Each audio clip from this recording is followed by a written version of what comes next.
안녕하세요. 스캔들 드라마 21회 줄거리에 대해서 리뷰와 분석을 해볼 텐데요. 지금 서진호는 기억을 전혀 못하고 있지만 그래도 백설아가 자신의 과거를 알고 있는 것 같다고 생각하고 있는데요. 백설아를 보면서 예전부터 알고 지낸 것 같다면서 말이죠. 서진호가 아직도 기억을 못하는 게 답답하기는 합니다. 백설아가 그래도 옆에서 많이 노력을 하고 있고요.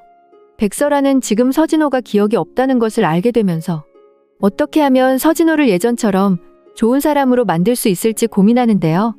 그런데 백설아와 서진호가 함께하도록 그냥 두지를 않네요. 지금 서진호를 좋아하는 사람이 많죠.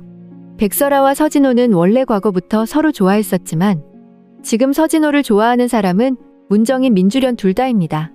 문정인은 사실 서진호를 좋아한다고 말하기는 힘들죠. 서진호를 보면서 자신의 과거 남자친구를 생각하고 있으니까요.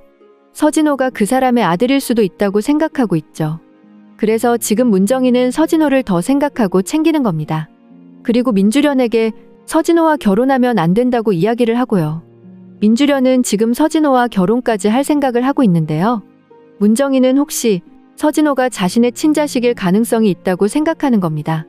그리고 서진호는 이미 유명한 인물이 되어가고 있는데 민주련과 결혼하면 그 값을 못하게 되는 거니 문정인의 입장에서는 서진호를 그냥 둘 수 없는 거죠. 만약 나중에 서진호가 기억이 돌아오게 된다고 해도 문정인은 서진호를 백설아에게 돌아가게 두지도 않을 텐데요. 지금 문정인이 하는 행동만 봐도 서진호에게 오랜 계획을 가지고 있죠. 서진호를 유명하게 만드느라고 고생한 만큼 그 이상으로 다 돌려받아야 한다면서요. 그러면서도 서진호에 대한 마음이 많이 있는 것 같더라고요. 서진호를 연인이나 과거의 남자로 생각하는 것은 아닙니다. 하지만 그 남자의 아들인지 확인을 하기 전까지 일단 서진호를 옆에 두면서 자신의 것으로 만들려고 하는 건데요. 문정인 같은 악역은 정말 처음 본다는 생각이 드네요. 그러니 첫 회에서 문정인의 결말이 그렇게 된 것 같은데요.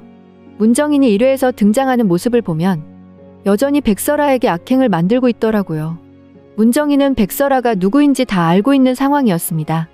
문정인은 백설아가 백동호의 친자식이었고 그래서 그동안 드라마에게 그런 이야기를 썼다는 것을 알게 된 거죠.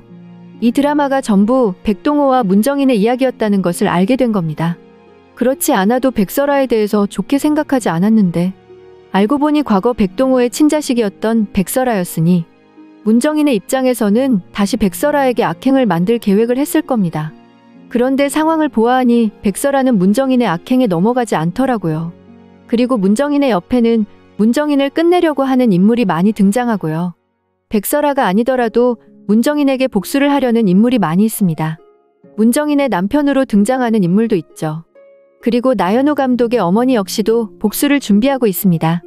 나연우는 자신이 누구의 아들인지 전혀 모르고 있는데요. 문정인과 지금 같이 결혼해서 살아가고 있는 민태창이라는 것을 말입니다. 민태창이 나연우의 아버지인 복잡한 전개가 보여지고 있는데요. 그래도 1회에서 보면 백설아는 나연우와 연인이 된 것으로 보이네요. 서진호를 많이 좋아했었지만 결국 나연우 감독과 이어지게 되네요. 서진호가 결국 문정인 혹은 민주련을 선택했기 때문에 그런 것 같은데요. 아마 그 과정에서 서진호의 기억이 돌아오게 된 것으로 예상이 되네요. 민주련을 좋아하는 것처럼 행동하고 있지만 결국 기억은 찾은 것으로 보입니다. 하지만 유명한 인물이 되어야 하는 서진호의 입장. 그리고 민주련과 문정인에게 복수를 하려고 일단 기억을 못하는 것처럼 행동을 할 것으로 예상이 되는데요. 그러다가 결국 문정인이 자신의 엄마라는 것을 알게 되지 않았을까 생각이 되네요. 문정인이 과거 사랑했던 남자, 그 사람의 아들이 서진호였던 거죠. 그래서 그 진실을 알고 나중에 서진호는 문정인을 떠나지 못하게 될 것 같네요. 스캔들 드라마 리뷰를 재밌게 보셨다면 좋아요, 구독을 부탁드릴게요.